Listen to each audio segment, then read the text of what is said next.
Hi there and welcome. Thank you for reaching out and requesting this video on how to own your power.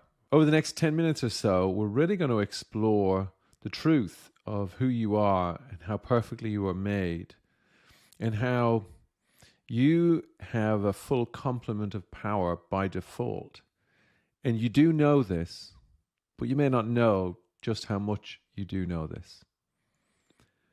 So the first thing I want to say is that no matter what's going on in your world, the most powerful thing that you can know is that it's always you, only 100% of the time.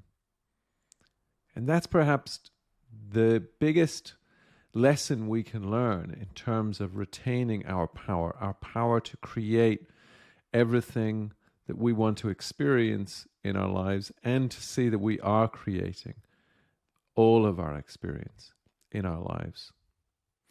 And that anytime we find ourselves pointing to something outside of ourselves, then we are leaking our power.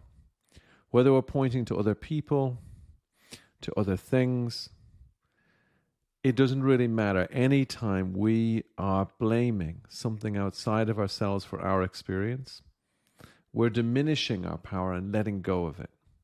So let me go into a little bit more detail about what I mean by that, and pointing at just how perfectly and powerfully you are built to not only be in the world, but be in the world and create at a level that you might not have thought possible.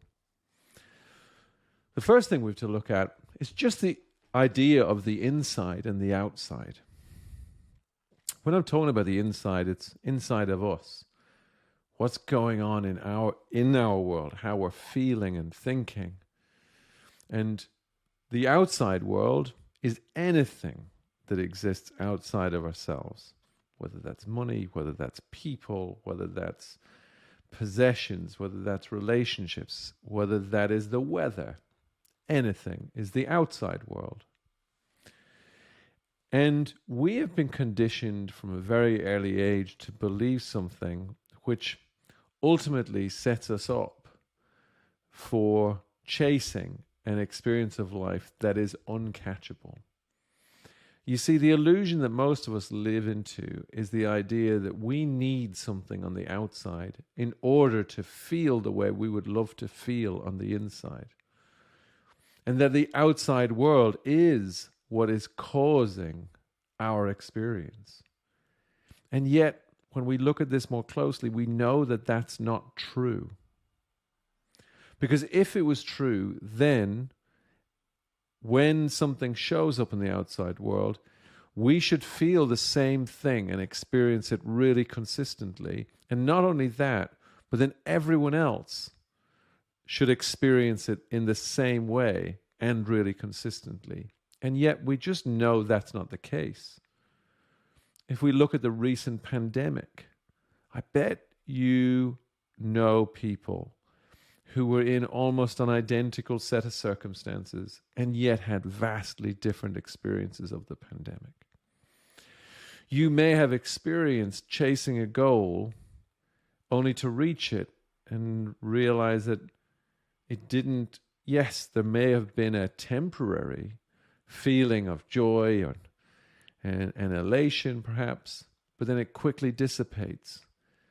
And then we're back thinking, hang on, like maybe there's something else I've got to find in order to feel happy, free, whatever it is that we're looking for. Well, here's the truth of the matter.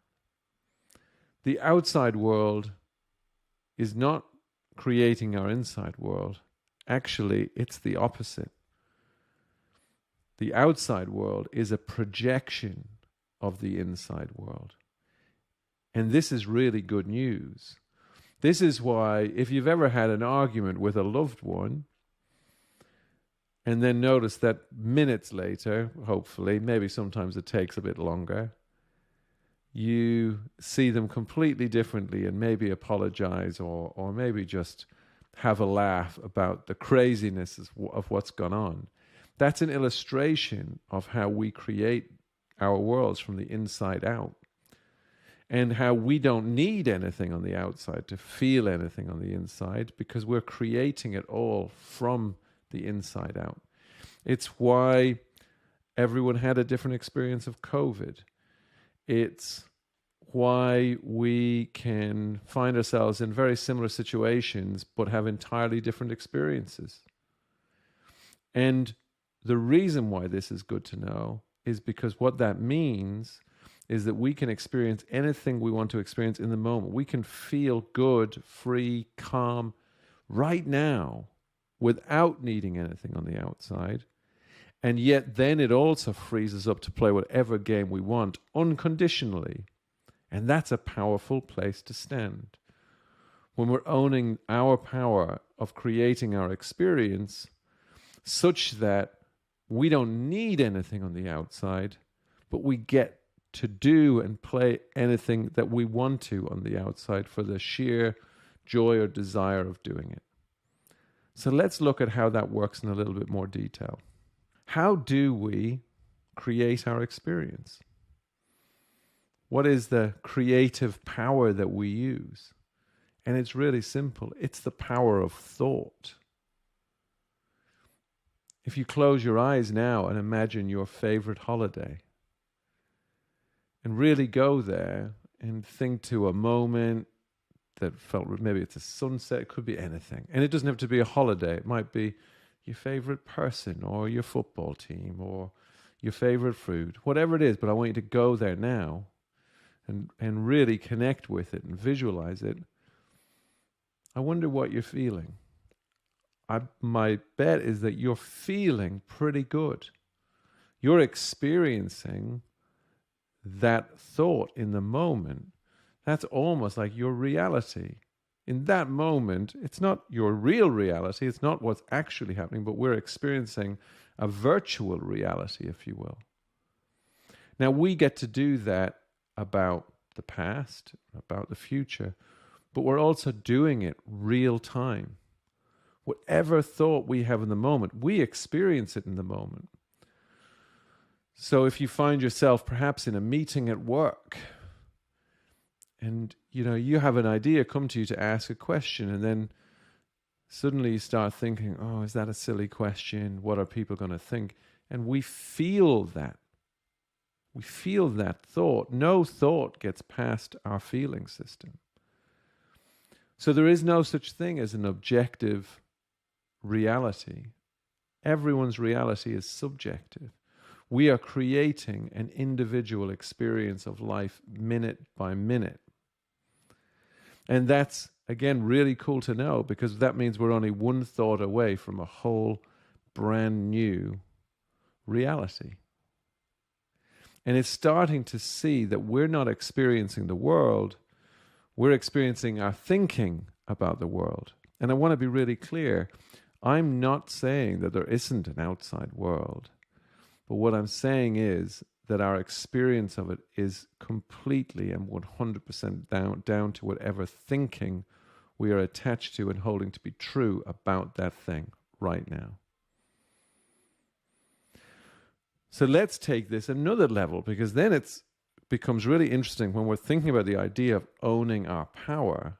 It's like, well, if that's true and I'm creating everything, how does it work? And how can I tap into that in a way that is in service of me versus happening to me without me really understanding what's going on?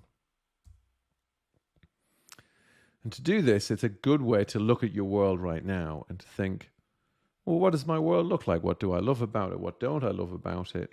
And to ask yourself, how have I created this? And this is where it's going to get really interesting, because no matter what's in your world, I would ask you, how have you created that? And this is where we push up against our power and push up against kind of our logical, intellectual brain that wants to kick in and say, well, I'm not creating that. People are just showing up that way, or the world is happening that way. But the real powerful place to stand is in the question of, how am I creating this? And it's not from a place of I'm to blame for my creation or I'm at fault. It's just a neutral, oh, how have I created this? So when we do that, the next thing we look at is, well, how am I creating that? Who am I being? And what actions am I taking from there?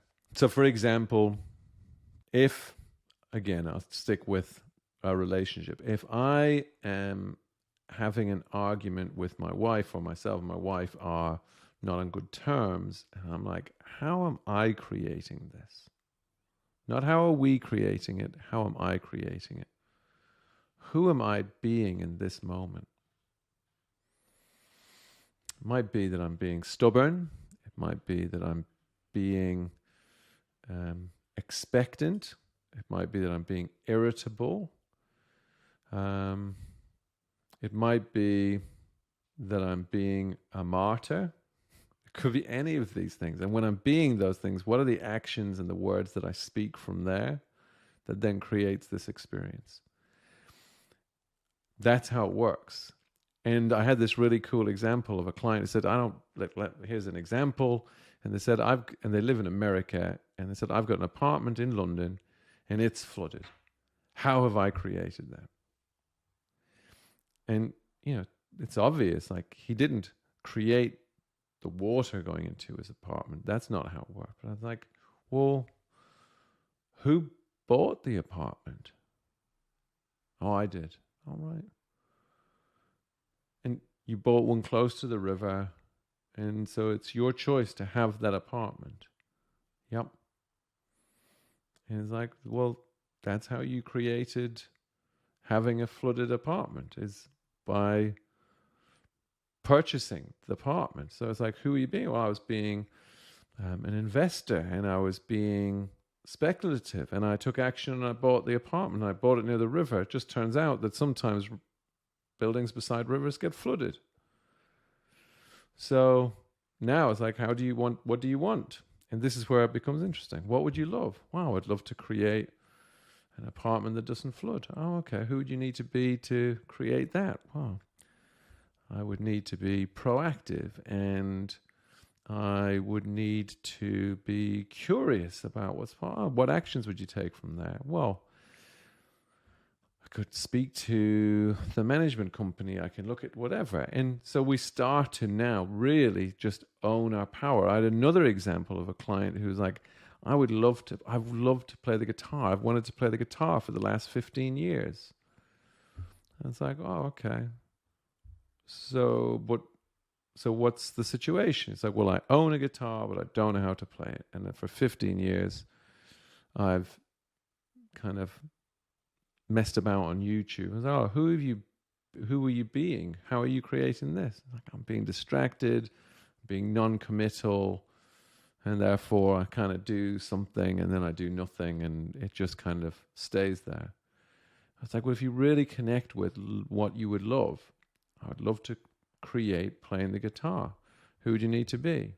I need to be disciplined. Oh, what action would you take if you were being disciplined? I'd just book a lesson. Oh, why don't you do that? Well, that's too simple. And this is often the thing that catches us out when we're letting go of our power, is we don't sit in it and listen to our wisdom, our intuitive wisdom that comes forth when we allow ourselves to really connect with what we want, and then really connect with, well, who would I need to be in service of that? And then what actions come forth, and then we take them. Not because we know it's going to turn out the way we would like, but because that's what shows up and it will move us forward. Just to bring that example of the guitar full circle, this person did that and they said, oh, I've now got my lessons, they're in play. But he said what was really interesting was he was being that, and the first action he took was to go into some marketplace, and he put all of his details in, and then he sat back. And after 2 days, he realized no one had come back.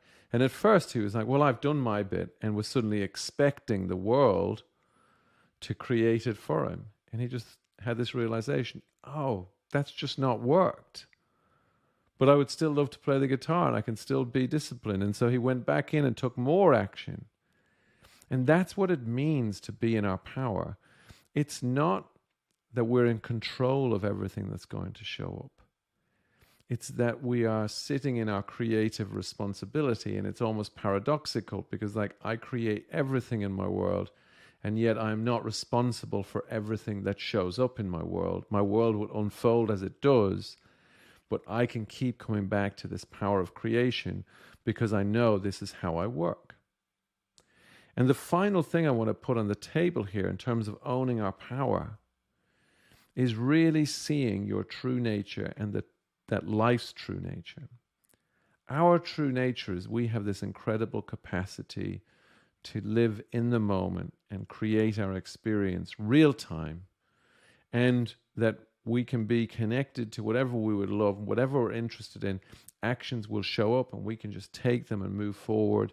And when we do that, it's probably what we would call flow or presence.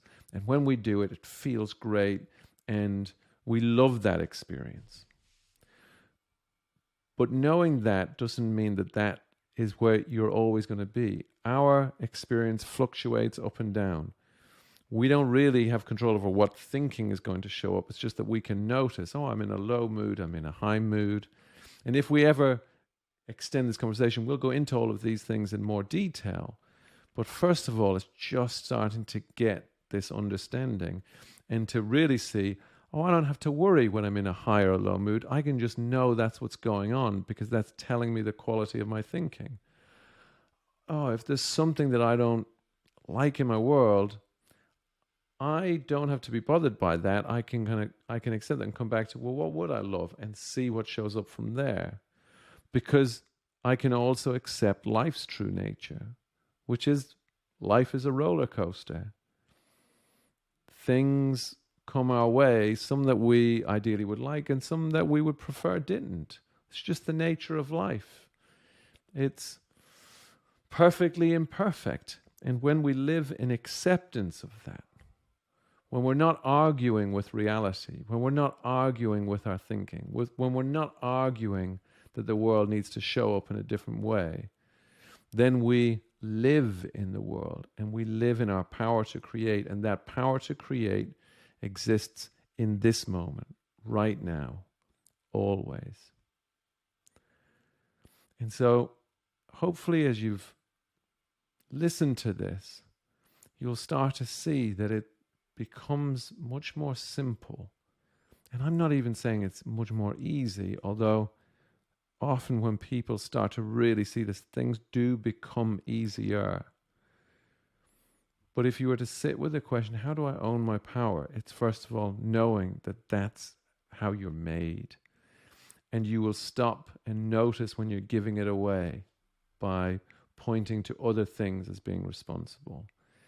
And always coming back to yourself, not with judgment and not with blame, but with faith and trust in the deepest version of who you are, and that you have the answer within you that will point you in the direction you need to go to create whatever it is that you need in that moment. Thanks for listening and watching to this short video. This is just the tip of the iceberg. But if it's triggered something in you and you would like to go deeper into what's possible for you, then DM me and we'll set up a free one-to-one discovery conversation where we will bring to life what's on offer for you.